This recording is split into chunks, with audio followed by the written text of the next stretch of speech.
for the hearing record. Without objection, it will be included, and any opening statements from any of the members who cannot attend this session will be included by unanimous consent in the record. Thank you very much. The Chair is recognized. We'll put it back at 5 minutes. The gentleman from Kentucky, Mr. Whitfield, is recognized for his opening statement. Thank you very much, Chairman Markey. And I would like to say that while climate change may be one of the most urgent problems facing our country, the way that this bill affects our production of electricity and the production of the fuel we use for our transportation needs in America may very well dwarf the climate change problem.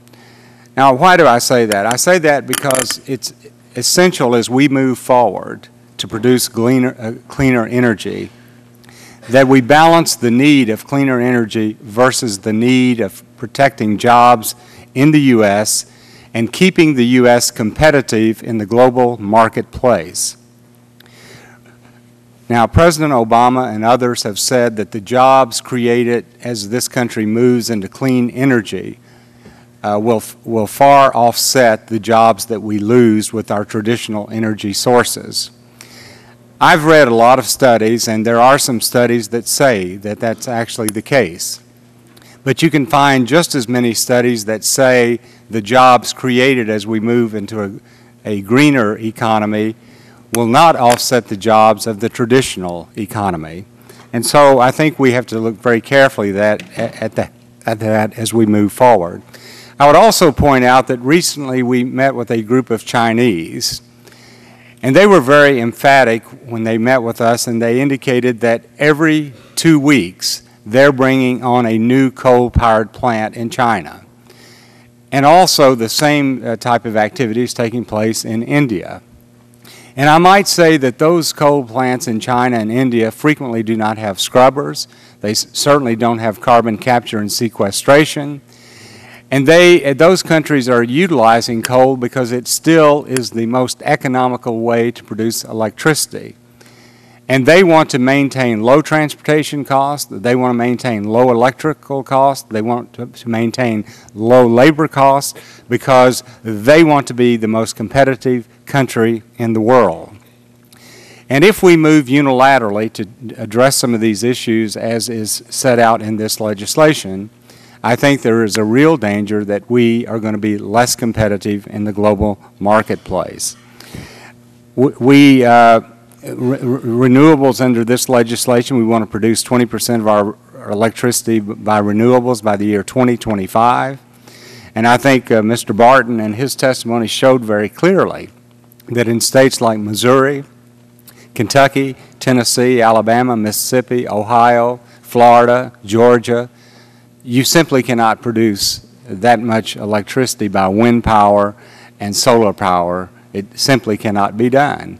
And yet this legislation will provide a penalty for those utilities that are unable to do so. I would also point out that we know that we produce 51% of our electricity by coal, and in order to continue to do that and also to help using coal around the world, that we have to perfect carbon capture and storage technology. Recently, I've had some conversations with Dr. Kurt House, who's one of the few people that I know that actually wrote and received a doctoral degree on carbon capture and sequestration. He's looked at this legislation, and he is also involved with a company that right now was featured in the New York Times on Saturday, that they're contemplating building a $5 billion carbon capture and sequestration plant that will store carbon dioxide on the ocean floor. But when he made comments on this legislation, and I think this is very constructive comments that we should look at as we move forward, and I would also ask unanimous consent that I be able to submit for the record his comments on the carbon capture and sequestration part of this bill. So if there's no objection, I hope that that would be admitted. Without objection, it will be. But one of the suggestions that he made, and this is the only one that I'll talk about, and I think it's something we should think about, was to reduce the bill's floor for the amount of CO2 that a plant emits before it can qualify for funding from this act. He suggests lowering it from 250,000 tons of CO2 to 100,000 tons of CO2. He also has some other, I think, very constructive recommendations on the carbon capture part of this bill, which will play a vital role if we're going to continue to utilize coal and be competitive in the global marketplace.